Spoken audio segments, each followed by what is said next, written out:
New Mind punya New Economic Model atau cara menjalankan ekonomi negara berdasarkan Modern Monetary Theory atau MMT yang sejak tahun 1972 dipakai di Amerika dan sejak tahun 1989 dipakai di Tiongkok berdasar ilmu dari Profesor Michael Hudson. Ada beberapa poin yang akan dilakukan di dalam mempraktekkan New Economic Model yang akan membuat Indonesia menjadi negara superpower, yaitu 1. TINA, There is no alternative, yang intinya memaksa uang diam di bank bergerak keluar untuk dijadikan sektor real, produktif, tidak mengendap diam.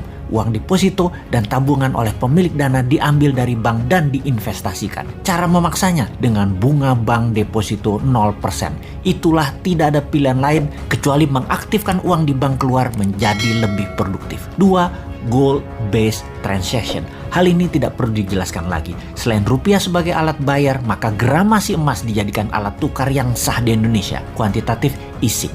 Melalui mekanisme printing money berbasis proyek produktif yang diperhitungkan cost accountingnya sejak awal untuk membuat Indonesia menjadi negara superpower di tahun 2045 memerlukan apa saja dan berapa investasinya, lalu diprintkan rupiah senilai proyek tersebut. Kita merinci setiap tahunnya sampai tahun 2045 perlu biaya berapa tanpa uang asing untuk membangun Indonesia untuk menjadi negara superpower. Mulai dari membangun SDM untuk sekolah dan belajar ke luar negeri dikirim ke semua negara yang lebih maju dari Indonesia selama 15 tahun pertama sejak tahun 2024 untuk mengirim 20 juta putra-putri terbaik. Lalu membangun food country, menjadikan Indonesia negara penyuplai makanan terbesar di dunia dengan pupuk dan bibit tanaman terbaik, memiliki industri pertahanan keamanan kelas dunia dengan memiliki 1000 satelit, 1 juta drone untuk berbagai kebutuhan militer hingga pengiriman GoFood, paket penyebaran pupuk, serta pemadaman kebakaran, emergensi angkut obat, dan lain sebagainya.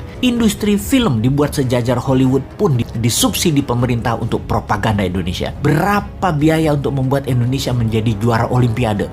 Berapa biaya untuk Indonesia menjadi juara World Cup sepak bola? Dan itu dirinci. Kemudian untuk membuat berbagai daerah berkurang kendaraan pribadinya hingga 20%, untuk lalu lalang dengan menyediakan transportasi publik berbasis listrik secara massal di seluruh wilayah Indonesia gratis, sarana kesehatan rumah sakit gratis hingga tingkat kecamatan dan desa, dan menjadikan semua sumber daya alam mineral dikelola dari tambang hingga industri tengahnya, midstreamnya, hingga hilir akhirnya menjadi bahan jadi 100% dibuat di tanah air, hingga bursa mineral spotnya pun ada di tanah air. Berapa biayanya itu semua? Industri baterai dan energi non-fossil oil akan dihitung semua berapa biayanya, dan semua itu akan dibuat menjadi landasan cetak uang berbasis proyek yang nilainya bisa 10 kali APBN nasional per tahunnya, yang naik 30% per tahunnya hingga tahun 2045. Inilah visi 2045 di mana Indonesia pada saat 100 tahun yang disebut Indonesia Emas, karena Indonesia menjadi negara superpower sejajar dengan Tiongkok dan sejajar dengan Amerika. Kedepan setelah visi 2045 ada visi 2070.